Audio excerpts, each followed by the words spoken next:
भक्त को भगवान से प्रत्यक्ष रूप से संबंधित होना चाहिए। ज्यों कि कोई भगवान का भक्त बन जाता है, त्यों ही उसका सीधा संबंध भगवान से हो जाता है।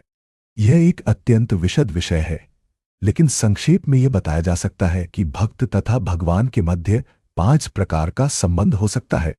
कोई निष्क्रिय अवस्था में भक्त हो सकता है, कोई सक्रिय अवस्था में भक्त हो सकता है, कोई सखा रूप में भक्त हो सकता है, कोई माता या पिता के रूप में भक्त हो सकता है, कोई दंपत्ति प्रेमी के रूप में भक्त हो सकता है। निसंदेह प्रत्येक व्यक्ति का भगवान से सीधा संबंध होता है और ये संबंध भक्ति की पूर्णता से ही जागृत होता है। किंतु वर्तमान जीवन की अवस्था में हमने न केवल भगवान को भुला दिया है, अपितु हम भगवान के साथ अपने शाश्वत संबंध को भी भूल चुके हैं।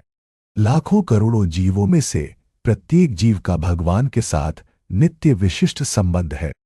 कष्ट भोगने वाले अनेक मनुष्यों में केवल कुछ ही ऐसे हैं जो वास्तव में यह जानने के जिज्ञासु हैं कि वे क्या है और वे इस विषय स्थिति में क्यों डाल दिए गए हैं। आदि जब तब मनुष्य को अपने कष्टों के विषय में जिज्ञासा नहीं होती, जब तक उसे यह अनुभूति नहीं होती कि वह कष्ट भोगना नहीं अपितु सारे कष्टों का हल ढूंढना चाहता है, तब तक उसे सिद्ध मानव नहीं समझना चाहिए।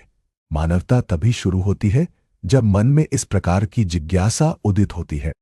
ब्रह्म सूत्र में इस जिज्ञासा को ब्रह्म जिज्ञासा कहा गया है।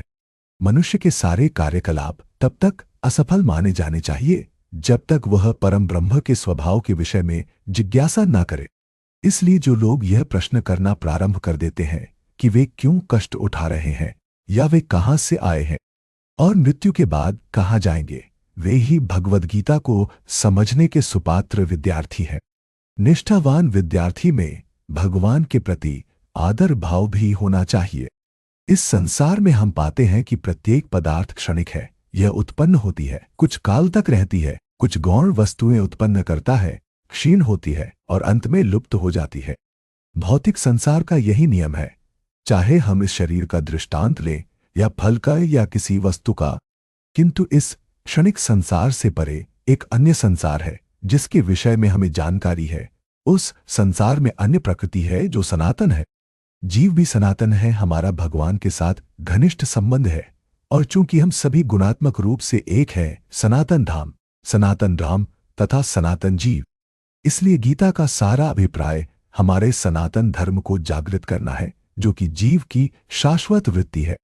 हम अस्थायी रूप से विभिन्न कर्मों में लगे रहते हैं, किंतु यदि हम इन क्षणिक कर्मों को त्याग कर परमेश्वर द्वारा प्रस्तावित कर्मों को ग्रहण कर ले तो हमारे ये सारे कर्म शुद्ध हो जाएं। यही शुद्ध जीवन कहलाता है।